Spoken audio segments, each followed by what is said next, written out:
தமிழ்நாட்டில் முதன்முறையாக கேலோ இந்தியா இளையோர் விளையாட்டுப் போட்டிகள் கடந்த ஆண்டு வெற்றிகரமாக நடத்தப்பட்டன.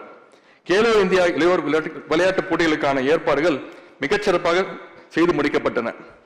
சென்னை, திருச்சி, மதுரை, கோவை ஆகிய நகரங்களில் 12 நாட்கள் நடத்தப்பட்ட இப்போட்டிகளில் இந்தியா முழுவதும் இருந்து 5630 வீரர்கள் கலந்து கொண்டார்கள். ஒன்றிய பிரதமரும் நம்முடைய மாண்பு முதலமைச்சர் அவர்களும் இந்த விளையாட்டு துவக்க போட்டியில கலந்து கொண்டு பாராட்டினார்கள். ஒன்றிய பிரதமர் குறிப்பிட்டு பாராட்டினார், இவ்வளவு சிறப்பான ஒரு கேலோ இந்தியா நிகழ்ச்சியை நான் எங்குமே பார்த்ததில்லை என்று. இந்த நேரத்தை இன்னும் ஒன்றை கூறிக்கொள்ள விரும்புகின்றேன். இந்த கேலோ இந்தியா விளையாட்டு போட்டியை நடத்த ஒன்றிய அரசு சென்ற வருடம் மத்திய பிரதேச மாநிலத்துக்கு கொடுத்த நிதி 25 கோடி. இந்த முறை தமிழ்நாட்டிற்கு ஒன்றிய அரசு கொடுத்த நிதி வெறும் 10 கோடி.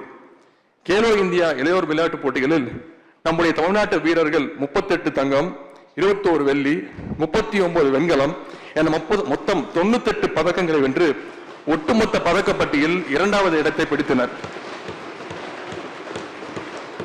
கேலோ இந்தியா பதக்கப்பட்டியலில் தமிழ்நாடு முதல் 3 இடங்களுக்குள் வந்தல் இதுவே முதல் முறை என்பதையும் பெருமையுடன் மகிழ்ச்சியுடன் தெரிவித்துக் கொள்கிறோம்.